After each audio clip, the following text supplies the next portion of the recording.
So in this video, we're going to demonstrate how to disassemble and assemble a system unit. So let's go! First, we need to remove the system cover, which serves as a protective casing for internal components to prevent damage or dust. Secondly, we need to disconnect all attached cables to create a clean workspace. Next is heatsink. Heatsink dissipates heat generated by the CPU during operation.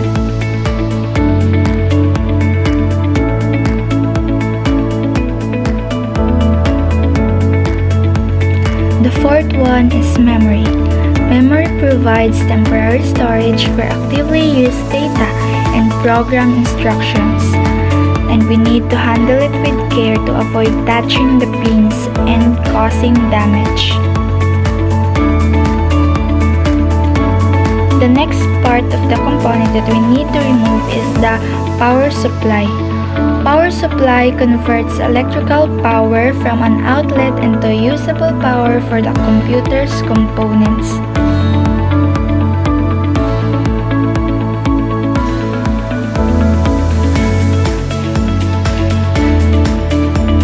Now the system fan. System fan cools down internal components, preventing overheating during operations. And next is the PATA cable or parallel advanced technology attachment. Connects hard disk drives and optical drive to the motherboard for data transfer. Now, the next component that we need to take off is the hard disk drive or HDD. Hard disk drive or HDD stores long-term data including the operating system and user files.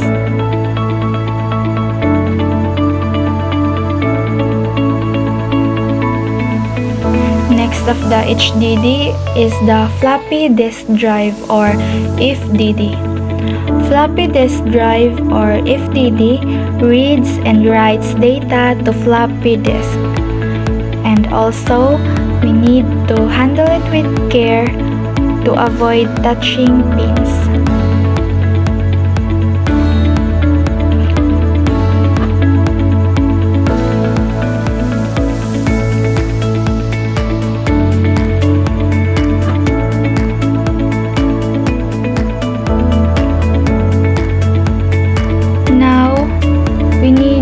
Take off the LAN card or local area network.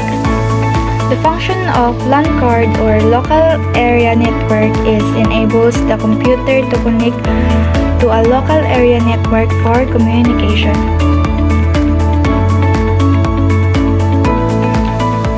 And then the processor. Processor is the brain of the computer, executing instructions and performing calculation. The last one is motherboard or main circuit board, connecting all internal components, facilitating communication between them. And we need to handle it carefully when taking it off from the casing because there are a lot of pins on the motherboard and we need to avoid touching those pins to prevent damage.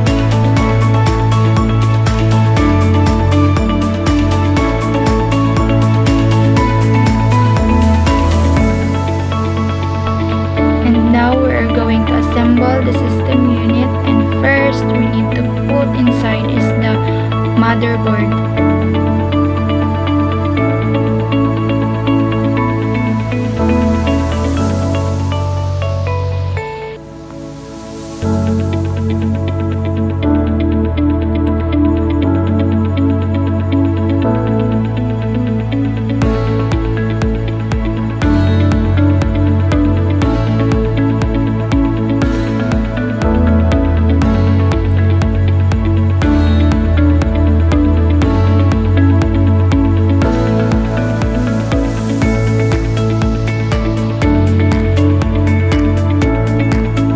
Second is the processor.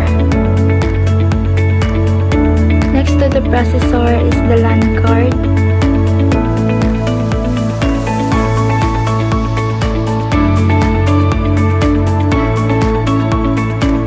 LAN card is the floppy disk drive.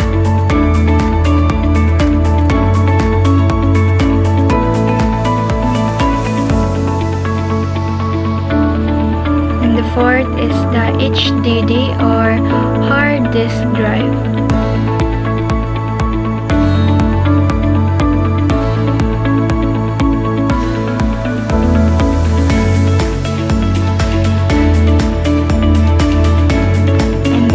SATA cable,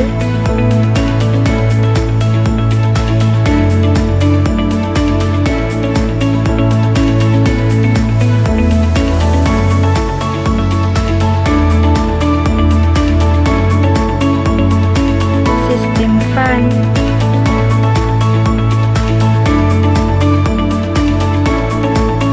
power supply,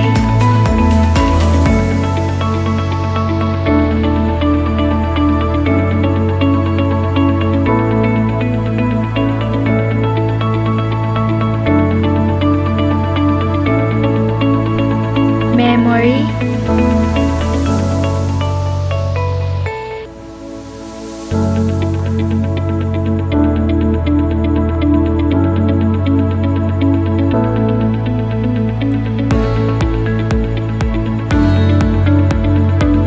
heatsink,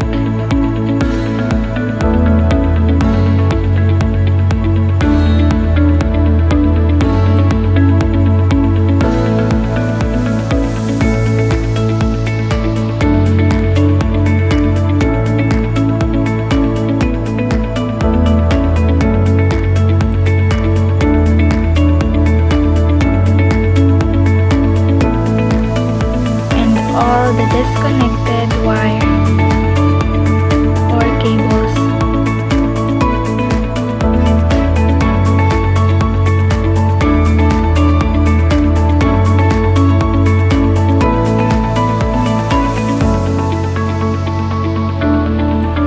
And lastly, the system cover.